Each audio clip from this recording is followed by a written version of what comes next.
arms where all the torches failed, for brave souls and shadows silent walk the maze that stretched and trailed.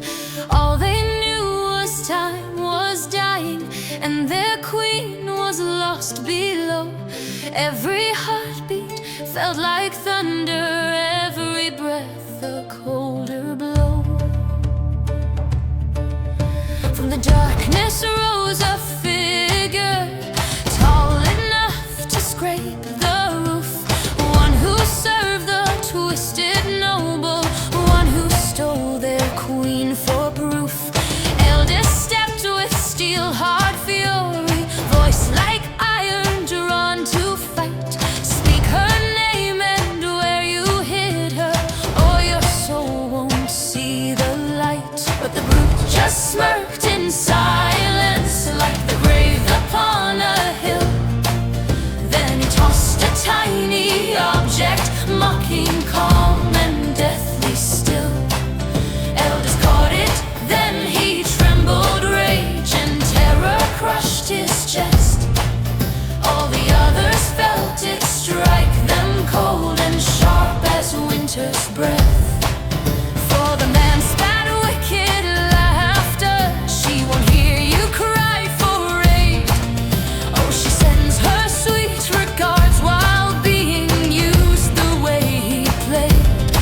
Steel then flashed without a warning, quicker than a hawk in flight, and the villain's head lay rolling, ending there his final night. In the eldest shaking fingers lay the truth of blood-stained fear. Not a token, not a trinket, but the queen's own severed ear.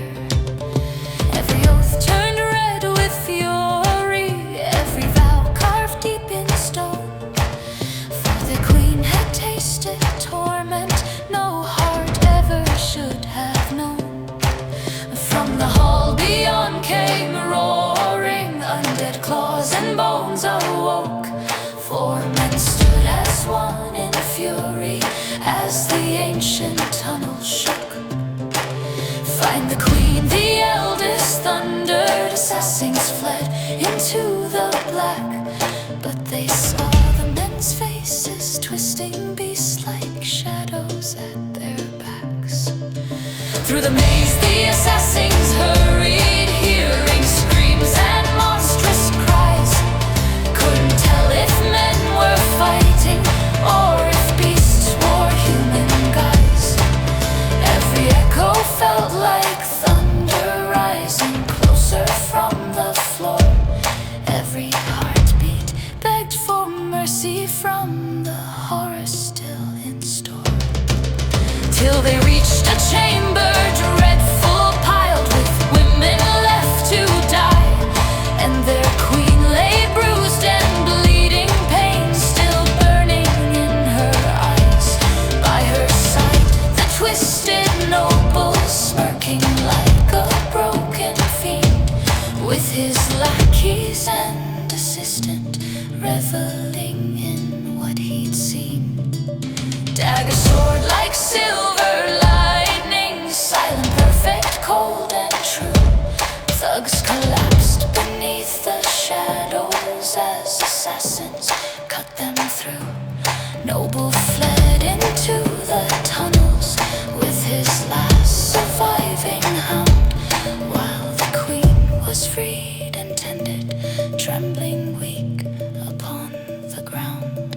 Save the force, she breathed in anguish.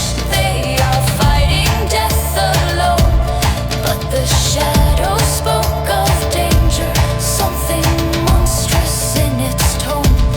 As they climbed toward the surface, echoes rose with savage might. Not undead and not quite human, something born of rage and night.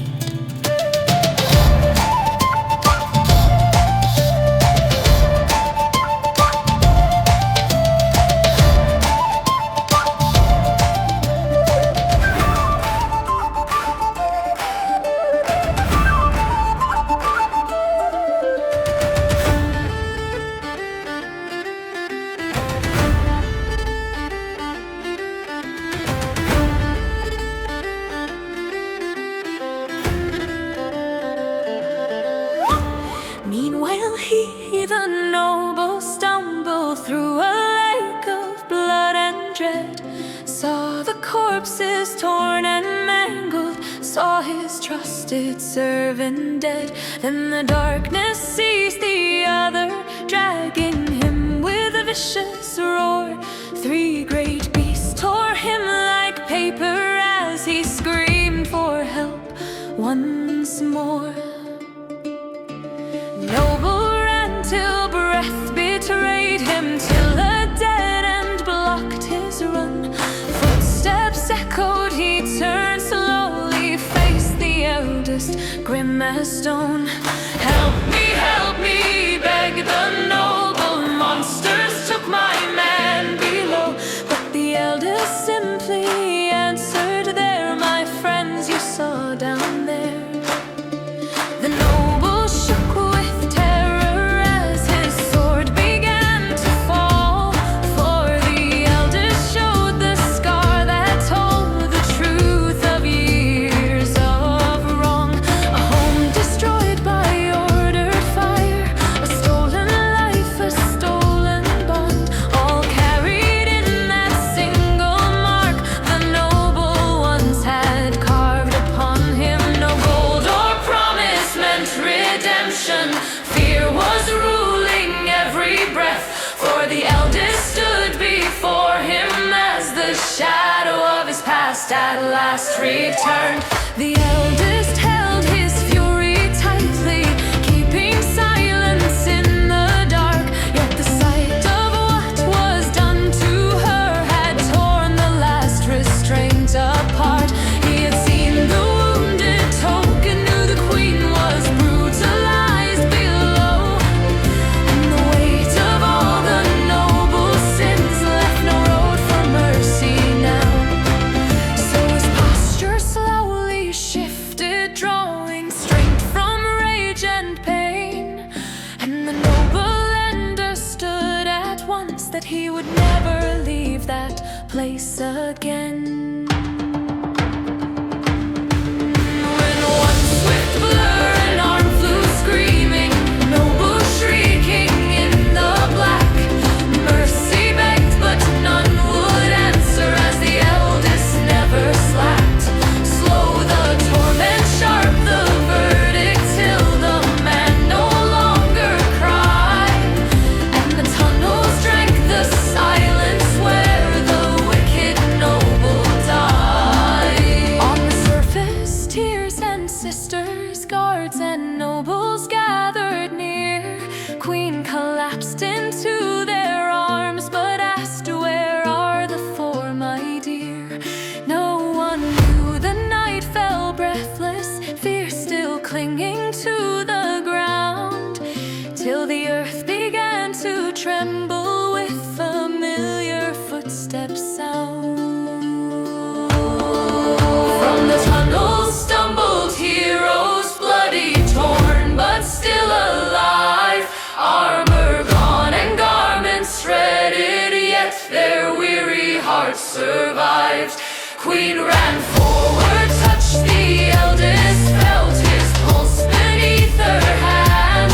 "I'm just glad," he whispered faintly, "that you still walk in this land."